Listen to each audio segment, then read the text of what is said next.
Kemudian apa sih hak asasi manusia itu? Jadi hak asasi manusia ini adalah hak dasar yang dimiliki setiap individu sejak lahir sebagai anugerah dari Tuhan yang bersifat universal dan tidak dapat dicabut. Nah, hak asasi manusia ini meliputi hak hidup, kebebasan berpendapat, berpendidikan, berperlindungan hukum, dan perlakuan manusiawi. Nah, di Indonesia, hak asasi manusia ini dilindungi dalam Undang-Undang Dasar 1945 dan menjadi tanggung jawab bersama pemerintah dan masyarakat. Penegakannya penting demi terciptanya keadilan, kedamaian, dan kesejahteraan. Nah, dalam kehidupan sehari-hari, hak asasi manusia ini diterapkan dengan cara menghormati perbedaan, menghindari kekerasan, dan berlaku adil. Misalnya nih di sekolah, dengan memperlakukan semua siswa secara setara dan memberikan hak yang sama untuk berkembang. Nah, jadi yang kedua ini yaitu sejarah perkembangan HAM, yang dimana sejarah perkembangan hak asasi manusia ini sama tuanya dengan sejarah umat manusia, hingga sudah sejak lama orang memperjuangkan pengakuan akan adanya hak asasi manusiawi. Pengakuan terhadap hak asasi itu mula pertama dianjurkan oleh agama Islam, sebab dalam kitab suci Al-Quran diakui adanya hak asasi, antara lain ada yang pertama itu ada persamaan derajat manusia, yang kedua itu jaminan atas hak milik, yang ketiga jaminan atas hak hidup. Nah, zaman kuno dan abad pertengahan pada masa ini, gagasan tentang hak asasi manusia belum berkembang seperti sekarang. Masyarakat hidup dalam sistem kekuasaan absolut, di mana raja atau penguasanya memiliki otoritas tertinggi dan rakyat tidak memiliki hak yang jelas. Sekian materi dari saya kembalikan ke moderator. Baik teman-teman, selanjutnya untuk materi kedua yang akan dijelaskan oleh saya sendiri. Jadi di sini saya akan menjelaskan terkait bentuk-bentuk pelanggaran hak asasi manusia. Jadi teman-teman, 26 tahun 2000 tentang pengadilan hak asasi manusia mendefinisikan bahwa pelanggaran hak asasi manusia adalah setiap perbuatan seseorang atau kelompok. Jadi orang-orang termasuk aparat negara, baik disengaja ataupun tidak disengaja, atau kelalaian yang secara hukum mengurangi, menghalangi, membatasi, dan juga mencabut hak asasi manusia seseorang atau kelompok orang yang dijamin oleh undang-undang dan tidak ditetapkan. Baik teman-teman, di sini saya akan menjelaskan terkait bentuk-bentuk pelanggaran hak asasi manusia.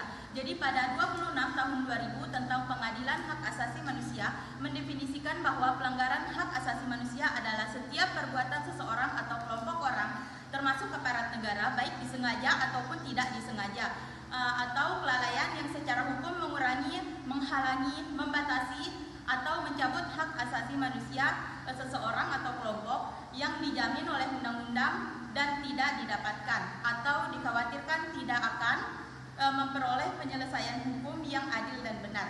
Jadi berdasarkan mekanisme hukum yang berlaku, berdasarkan pengertian dapat dijelaskan bahwa pelanggaran hak asasi manusia merupakan tindakan pelanggaran kemanusiaan, baik dilakukan oleh individu maupun institusi negara atau institusi lainnya terhadap hak asasi individu lainnya tanpa ada dasar atau alasan yuridis dan alasan rasional yang menjadi pijakannya. Dapat juga ditegaskan bahwa suatu kejahatan baik menjadi pelanggaran hak asasi manusia apabila berlaku tidak mendapat upaya hukum atau ada upaya hukum tetapi putusan atau pengadilan yang dijatuhkan tidak ada menurut atau rasa keadilan masyarakat.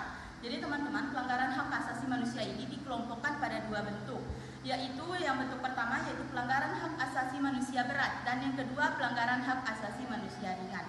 Jadi pelanggaran hak asasi manusia berat ini dia itu meliputi kejahatan genosida dan kejahatan kemanusiaan, sedangkan bentuk pelanggaran hak asasi manusia ringan yaitu bentuk pelanggaran hak asasi manusia yang dimana dari kedua bentuk pelanggaran hak asasi manusia berat tersebut. Jadi selanjutnya saya akan menjelaskan sedikit upaya perlindungan hak asasi manusia. Jadi teman-teman, upaya perlindungan hak asasi manusia ini meliputi pembentukan lembaga seperti Komnas Hak Asasi Manusia, Pengadilan Hak Asasi Manusia, dan Instrumen Hak Asasi Manusia, serta penegakan hukum, peningkatan kualitas pelayanan publik, pengawasan masyarakat, pendidikan hak asasi manusia, dan kerjasama antar pihak. Selain itu, partisipasi masyarakat sangat penting dalam upaya penegakan hak asasi manusia, seperti melaporkan pelanggaran, melakukan penelitian, dan mendukung kebijakan yang mendukung hak asasi manusia. Jadi selanjutnya beberapa detail upaya perlindungan hak asasi manusia di Indonesia. Yang pertama, pembentukan dan penguatan lembaga perlindungan hak asasi manusia. Seperti pemerintah Indonesia telah membentuk berbagai lembaga yang berperan dalam penegakan dan perlindungan hak asasi manusia. Salah satu contohnya adalah Komisi Nasional Hak Asasi Manusia yang dibentuk melalui Kepres nomor 50 tahun 1993, memiliki tugas untuk menerima pengaduan, melakukan pemantauan, dan melakukan penyelidikan penyelenggaraan hak asasi manusia. Dan yang kedua yaitu pembentukan instrumen hak asasi manusia, di mana Indonesia telah meratifikasikan berbagai hukum internasional terkait perlindungan hak asasi manusia. Dan yang ketiga, pembentukan pengadilan hak asasi manusia yang bertugas memeriksa dan memutuskan perkara pelanggaran hak asasi manusia berat, termasuk yang dilakukan di luar wilayah Indonesia oleh warga Indonesia. Dan yang keempat, partisipasi masyarakat, di mana masyarakat dapat mendukung kebijakan pemerintah yang mendukung perlindungan hak asasi manusia, serta masyarakat harus menolak segala bentuk pelanggaran hak asasi manusia. Jadi teman-teman, mungkin itu saja penjelasan dari saya. Selanjutnya saya berikan kesempatan dan waktu untuk materi ketiga. Baik, di sini teman-teman, saya akan menjelaskan tentang bagaimana memahami pentingnya perlindungan HAM dalam kehidupan sehari-hari. Nah, perlindungan HAM menjadi sangat penting karena yang pertama itu menjamin kehidupan yang adil dan layak. Dengan adanya perlindungan HAM, setiap orang berhak mendapatkan perlakuan yang adil dan bermartabat tanpa adanya tekanan, paksaan, atau diskriminasi. Yang kedua itu mencegah terjadinya pelanggaran dan kekerasan. Kesadaran akan HAM dapat mencegah tindakan-tindakan seperti perundungan, kekerasan dalam rumah, intoleransi, serta perlakuan tidak manusiawi lainnya. Yang ketiga itu ada mendorong toleransi dan keharmonisan sosial. Nah, ketika hak asasi dihargai, hubungan antar warga negara menjadi lebih harmonis karena setiap orang merasa dihormati dan dihargai haknya. Selanjutnya saya akan menjelaskan tentang macam-macam pelanggaran HAM yang terjadi di lingkungan masyarakat. Yang pertama itu ada hak asasi pribadi. Hak asasi pribadi ini meliputi hak untuk hidup, hak kebebasan dan beribadah, dan hak kebebasan berpendapat. Selanjutnya ada hak kebebasan bergerak, bepergian, dan berpindah tempat. Yang kedua itu ada hak asasi politik. Nah, hak asasi politik pun meliputi hak untuk memilih dan dipilih dalam pemilu, hak mendirikan partai politik, hak untuk ikut serta dalam pemerintahan, dan hak untuk menyampaikan pretensi dan kritik kepada pemerintah. Yang ketiga ada hak asasi ekonomi. Nah, hak asasi ekonomi ini meliputi hak untuk memiliki sesuatu, dan hak untuk membeli dan menjual barang, hak untuk bekerja dan memperoleh penghasilan yang layak, dan hak untuk melakukan kegiatan ekonomi. Mungkin sekian dari pemateri dari saya kembalikan ke moderator. Selanjutnya untuk pemateri keempat, silakan.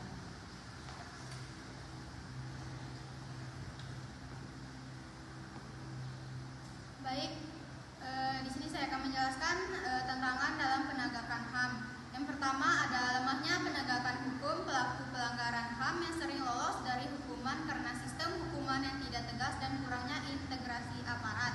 Yang kedua ada rendahnya kesadaran masyarakat. Banyak masyarakat belum memahami hak-haknya sehingga tidak tahu saat hak mereka dilanggar.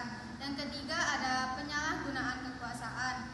Aparat atau pejabat kadang melanggar HAM dan sulit dihukum karena adanya perlindungan dari atasan. Yang keempat ada diskriminasi sosial dan budaya, yaitu kelompok seperti perempuan, minoritas, dan disabilitas sering mengalami perlakuan tidak adil. Yang kelima ada kepentingan politik dan ekonomi, yaitu HAM sering diabaikan demi proyek pembangunan atau kekuasaan politik. Selanjutnya yang keenam ada kurangnya perlindungan bagi korban dan saksi, yaitu banyaknya korban takut melapor karena tidak ada perlindungan hukum maupun psikologis. Yang ketujuh ada dukungan internasional yang lemah, tekanan global terhadap pelanggaran tidak konsisten tergantung kepentingan politik luar negeri. Selanjutnya ada saya akan menjelaskan faktor penyebab dan dampak pelanggaran HAM. Faktor penyebabnya yang pertama ada politik, yaitu pemerintahan otoriter dan penyalahgunaan kekuasaan, konflik elit, politik mengorbankan rakyat. Yang kedua ada hukum, yaitu sistem hukum lemah dan tidak independen. Banyak pelaku bebas dari hukuman atau impunitas. Selanjutnya ada yang ketiga sosial budaya, yaitu diskriminasi terhadap kelompok tertentu, budaya kekerasan dan rendahnya kesadaran HAM. Yang keempat ekonomi, yaitu ketimpangan sosial, yaitu eksploitasi tanah dan sumber daya tanpa ganti rugi yang adil. Yang kelima ada keamanan dan konflik, yaitu konflik bersenjata seperti di Papua, militerisasi wilayah yang menyebabkan intimidasi terhadap warga. Baik, itu saja penjelasan dari saya. Terima kasih. Baik, di sini saya akan memaparkan sedikit kesimpulan tentang materi yang kami jelaskan tadi, yaitu yang dimana hak asasi manusia ini merupakan hak dasar yang dimiliki oleh setiap individu sejak lahir sebagai anugerah dari Tuhan Yang Maha Esa, yang dimana HAM ini bersifat universal, hakiki, utuh, tetap, dan kodrati yang menjadikan tidak dapat dicabut, dibagi, atau dibatasi oleh siapapun.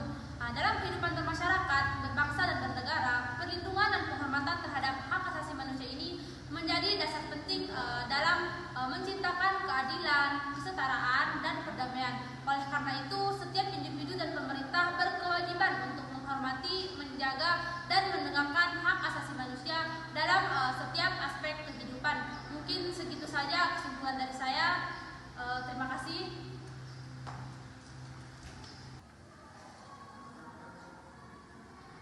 Nah, teman-teman, dari materi yang kami jelaskan tadi, kami mengangkat studi kasus tentang korupsi di Lembaga Keuangan Negara pada tahun 2024. Jadi di sini ada beberapa narasumber yang telah kami wawancarai untuk menjawab pertanyaan-pertanyaan yang ada di benak kami. Assalamualaikum warahmatullahi wabarakatuh. Selamat pagi Bapak. Sebelumnya kami terima kasih karena Bapak telah meluangkan waktu agar kami bisa mewawancarai Bapak. Jadi Bapak, kami di sini ingin mewawancarai Bapak tentang hak asasi manusia, yang dimana ada studi kasus tentang korupsi di Lembaga Keuangan Negara. Nah, pada tahun 2024 terjadi kasus besar korupsi di sebuah bank milik negara, di mana pejabat tinggi dari bank tersebut itu Bapak melakukan korupsi senilai 200 miliar. Nah, uang tersebut digunakan untuk fasilitas sendiri, kayak seperti mobil, dia beli mobil dan rumah mewah.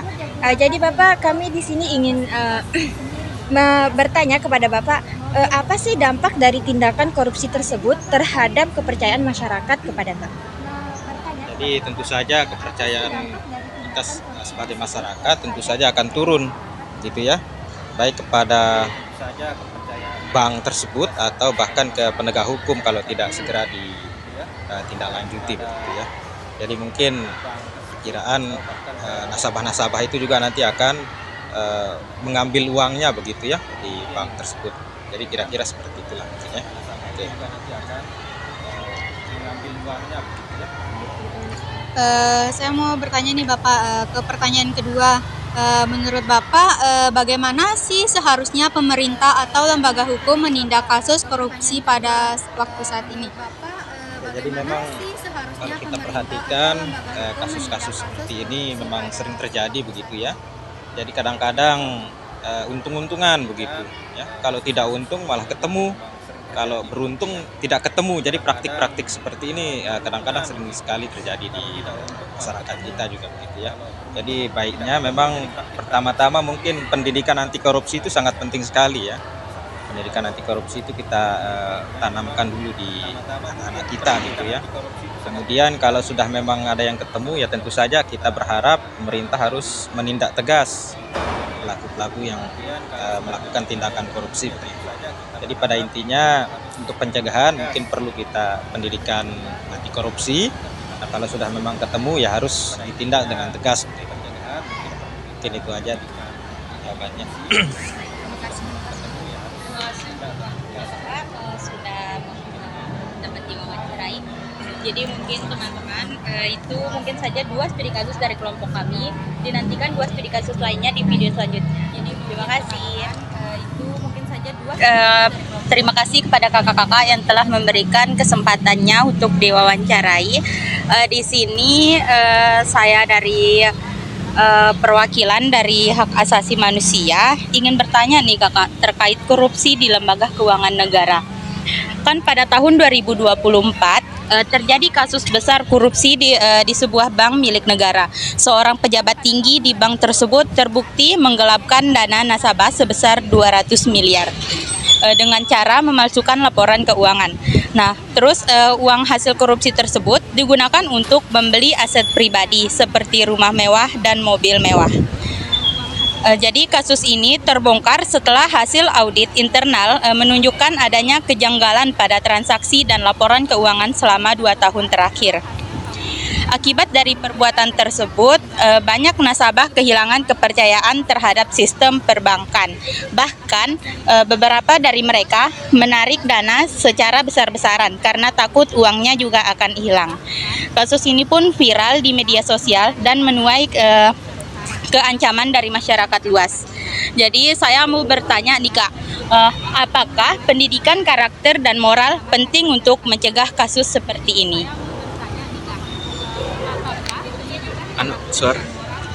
Oke, baik, bismillahirrahmanirrahim. Assalamualaikum warahmatullahi wabarakatuh. Waalaikumsalam. Yang pertama yang perlu kita ketahui bahwa pendidikan itu bukan hanya sekedar mendidik, meningkatkan IQ daripada siswa ataupun siswi, melainkan kita perlu mendidik dan menanam yang namanya morality itu. Moral sangat diperlukan dalam konteks pendidikan. Korupsi misalnya, korupsi itu datang dan niat karena manusia itu tidak memiliki moral, dalam artian mengambil hak orang lain dan lain sebagainya. Tentu morality itu harus perlu ditingkatkan dalam konteks pendidikan di Indonesia sampai saat ini. Yang seharusnya dalam konteks pendidikan itu bukan hanya sekedar mendidik IQ kita, melainkan harus juga meningkat EQ daripada siswa itu sendiri. EQ itu berbicara tentang emosi, morality, imaji, dan lain sebagainya. Mungkin sekian. Assalamualaikum warahmatullahi wabarakatuh. Baik, terima kasih Kak. Mungkin kami ada satu pertanyaan lagi. Untuk pertanyaan selanjutnya saya serahkan kepada teman saya. Baik, terima kasih. Di sini ada tinggal satu pertanyaan Kak tentang studi kasus tadi tentang korupsi. Jadi pertanyaannya ini yaitu bagaimana sih hubungan antara kasus korupsi dan pelanggaran hak asasi manusia? Oke kawan-kawan, Assalamualaikum warahmatullahi wabarakatuh. Selamat siang untuk semuanya. Oke, masalah korupsi, yang jelas korupsi itu adalah bentuk pelanggaran HAM. Yang jelas merampas kemerdekaan semua rakyat yang ada di negeri itu. Dan dampak dari korupsi itu membatasi ruang gerak masyarakatnya dan rasa kepercayaan masyarakat terhadap pemerintah yang ada di negeri ini udah mulai pudar. Dan mungkin itu saja yang bisa saya jawab kawan-kawan. Sekian, wassalamualaikum warahmatullahi wabarakatuh. Terima kasih atas waktu dan kesempatannya yang telah diberikan kepada kami. Kami ucapkan wassalamualaikum warahmatullahi wabarakatuh. Waalaikumsalam.